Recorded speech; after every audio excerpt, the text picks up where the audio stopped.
Are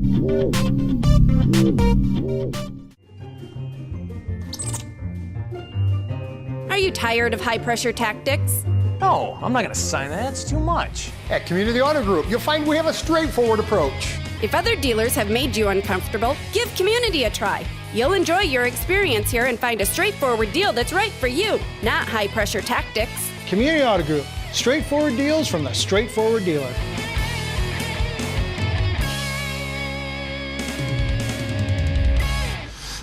Getting on to football, it's our next phase today, starting spring practice. Like every coach, I'm sure, we're all very eager to get back on the field and have a chance to work with our players again. So looking forward to an opportunity to do that. And, the calendar flipped over when we got back after break back in the holiday season. And, it's a new season and, a lot of new challenges, a lot of new opportunities. So, we're eager to get going. Like every year, you graduate good players and good people, and now the interesting part is just see how things move forward and how guys move forward individually and collectively. So, that what we've done thus far is important, certainly, but this is another phase, and we're really eager to get going.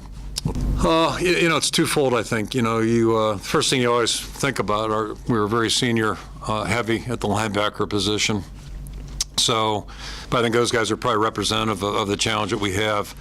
You have three guys that not only played very well, they all played at an extremely high level, but the things they did in terms of giving us leadership, providing leadership on the field, off the field, outstanding. So, to me, that's where I always start is, how are we going to replace those guys that have played such a big role, be it three guys that were pretty prominent, a guy like C.J. Fedor is pretty prominent, or a guy like Brett Van Sloten, who's a little bit more under the radar, being an offensive lineman, but was such a strong force attitudinally and with our locker room and all those types of things.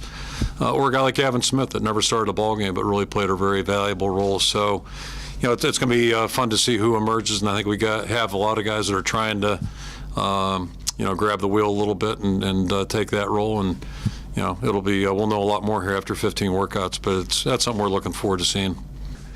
And the first thing I think about with Jake last year is that going into the year, both he or CJ, we didn't know, you don't know necessarily about their physical toughness, how they're going to handle getting banged around a little bit because our quarterbacks don't get hit in practice. And then, obviously the highs and lows of his season, how do they deal with those things? So we know a lot more about him now. So obviously our expectation level for him is going to be a little different than it would be for a guy that hasn't played.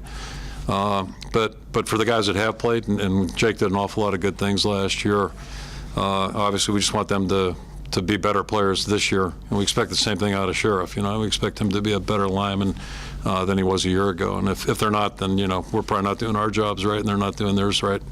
Kirk, you could have 9 or 10 running backs on scouting. Do you envision any of those guys moving, or is it too early? It really hasn't been a discussion at this point. Mark Weissman's got flexibility, obviously, being a fullback and running back. So, hopefully it's a good problem. Hopefully it ends up being a crowded position. We'll see. I think it has the potential for that. But I think the other part of it is they all have they have some different packages that they offer. So, we'll just kind of fool around with that this spring, see what it looks like too.